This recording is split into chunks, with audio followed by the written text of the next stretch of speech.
அஸ்ஸலாமு அலைக்கும் வரஹ்மத்துல்லாஹி வபரகாத்துஹு. ஆட்சி மாற்றமும் இறைவனின் அதிகாரமும் ஒரு மூமினின் பார்வை.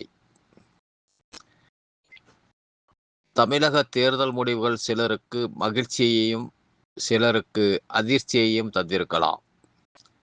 நாம் எதிர்பார்த்த ஒரு கட்சி தோல்வியுற்றது நமக்கு வருத்தமாக இருக்கலாம்.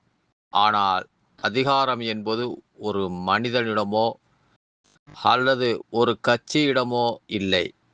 அது முழுமையாக படைத்தவன் கையிலேயே உள்ளது என்பதை நாம் முதலில் உறுதியாக நம்ப வேண்டும். இதனைப் பற்றி அல்லாஹு திருக்குர்ஆனில் மிக தெளிவாக கூறுகிறார்.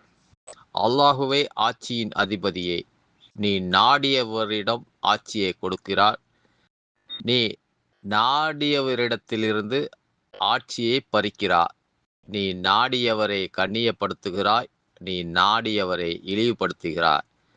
நன்மை யாவும் உன் கைவசமே உள்ளன என்று அல் குர்ஆன் 3வது அத்தியாயம் 26வது வசனத்தில் காணலாம். இந்த வசனம் நமக்கு உணர்த்துவது ஒரு ஆட்சி மலர்வதும் மற்றொன்று வீழ்வதும் தற்செயலானது அல்ல. அது அல்லாஹ்வின் நாட்டப்படியே நடக்கிறது. எனவே முடிவுகளை கண்டு நாம் கவலைப்பட தேவையில்லை. சில நேரங்களில் நாம் ஒரு விஷயத்தை மிக விரும்புவோம், ஆனால் அது நமக்கு தீமையாக அமையலாம். அதைப்போல் நாம் எதை வெறுக்கிறோமோ அதில் நன்மைகள் இருக்கலாம். ஒரு விஷயம் உங்களுக்கு நன்மையாக இருக்கும் நிலையில் அதை நீங்கள் வெறுக்கக்கூடும். ஒரு விஷயம் உங்களுக்கு தீயதாக இருக்கும் நிலையில் அதை நீங்கள் விரும்பக்கூடும். ஆகவே அல்லாஹு அறிகிறான், நீங்கள் அறிய மாட்டீர்கள். அல் குர்ஆன் 2வது அத்தியாயம் 216 காணலாம்.